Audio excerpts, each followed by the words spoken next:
আরো জোরে বলেন ঠিক কি ঠিক না?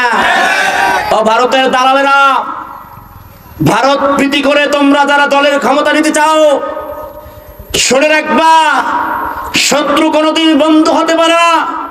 সে যদি প্রতিবেশী হতো, তোমারা পাঠাও ইলিশ, তোমগো শোয়ায় দেয় বালিশ ছাড়া, যখন লাগে পানি তখন দেয় ঘের আটকায়া, যখন লাগে না পানি তখন তুফান দিয়ে সবাই মাইরা দেয়, আর বল ইলিশ চাষ কর, মাসে মাসে আমারে চাষ করে ইলিশ পাঠায় খাওয়া।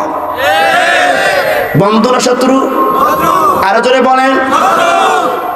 সুতরাং প্রতিবেশী হলে প্রতিবেশীর সাথে সুন্দর ব্যবহার করতাম, কিন্তু তারা যত প্রমাণ দিয়েছে একটাও বন্ধু সুলভ আচরণ করে নাই, তারা আমাদের শত্রু সুলভ আচরণ করে বাংলাদেশকে তারা দখল করতে চায়।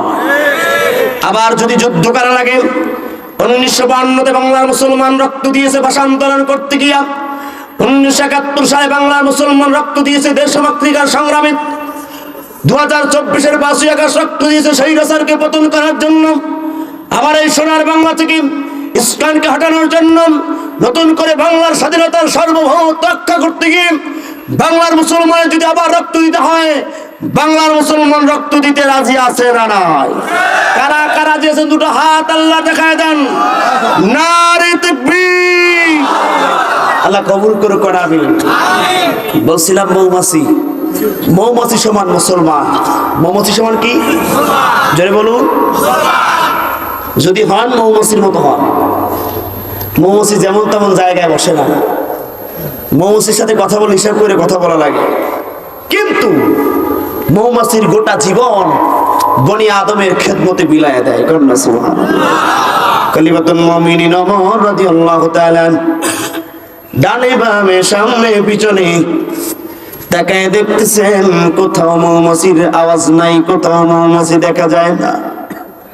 ওমর বুঝতে পারলেন এটা কোনো মৌমাছি নয়, রব্বুল আলামিন আসমান থেকে কোরআন নাজিল করতেছে।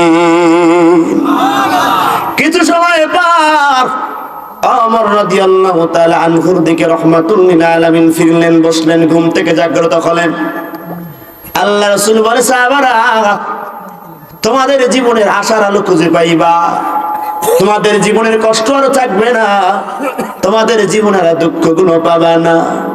ও সাহাবীরা, আমার আল্লাহ তোমাদেরকে সফলতার মানদণ্ড জানিয়ে দিয়েছে। সাহাবীরা রে, কাফেররা বেঈমানেরা তোমাদেরকে ধিক্কার জানায়। ইসলাম গ্রহণ করার আগে তোমার বড় বড় বাড়ি ছিল, তোমার বড় মেষের পাল ছিল, ভেড়া বকরির পাল ছিল। ইসলাম গ্রহণ করার পর একটাও তোমার সাথে নিয়ে আসতে পারো নাই। সাহাবীরা রে, কাফেররা যেখানে পায় সেখানে তোমাদের মার দেয়, শুধু মার দেয় না, নিন্দা জানায়, ধিক্কার জানায়, আর বলে, মুসলমান, ইসলাম গ্রহণ করার কারণে তোমার জীবনের সবগুলো নষ্ট হয়ে গেছে, দুনিয়ার জীবনে তুমি সফল হও নাই, ক্ষতিগ্রস্ত হয়ে গেছো, ধ্বংস হয়ে গেছো।